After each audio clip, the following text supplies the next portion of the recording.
परवलची भाजी आहे असं म्हटलं की घरातली जी मंडळी नाक मुरडतात ती ही मंडळी अशा पद्धतीने जर भाजी तुम्ही केली तर मागून मागून खातील. चला तर मग कशी बनवली पाहूयात. इथे 1 पाव इतकं परवल घेतलेलं आहे मी. 2 टीस्पून खसखस, 1 टीस्पून तीळ आणि 4 ते 5 काजू भिजत ठेवले 15 ते 20 मिनिटासाठी. परवलची अशी हलकी हलकी साल काढून घ्यायची. जास्त जून बिया असतील त्याही अशा थोड्या थोड्या काढून घ्यायच्या. कोवळ्या असलेल्या त्या तशाच ठेवायच्या. कढईमध्ये थोडंसं तूप घालायचं आणि परवल मस्त मिक्स करून घ्यायचं. थोडंसं मीठ घालायचं, झाकण ठेवायचं आणि परवल 90% शिजवून घ्यायचं. त्याच्या छोट्या भांड्यामध्ये अद्रक, मिरची, धण्या आणि जिरे 1-1 चमचा घ्यायचं आणि बारीक अशी पेस्ट करून घ्यायची. नंतर त्याच भांड्यामध्ये जे भिजत घातलेलं मिश्रण होतं तेही चांगलं पेस्ट करून घ्यायचं.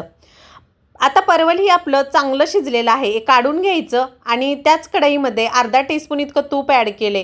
दालचिनी, 2 लवंगा आणि तेजपत्ता घातलेला आहे. जिरे घातलेले नाहीत कारण मिश्रणात घातलेले आहेत. नंतर जे वाटून घेतलेलं मिश्रण होतं ते ॲड करून घेतलं. ते फ्राय झाल्यानंतर टोमॅटो घातला. सुक्या मसाल्यांमध्ये लाल तिखट, हळद, धनाजिरा पावडर आणि 1 चुटकी हिंग इतका हा मसाला आहे, जास्त काही नाही आहे.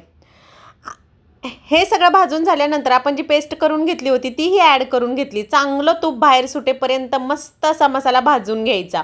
मसाला भाजल्यामुळे भाजीला खूप छान टेस्ट येते. झाकण ठेवायचं, मसाल्यावरती 1 वाफ काढून घ्यायची.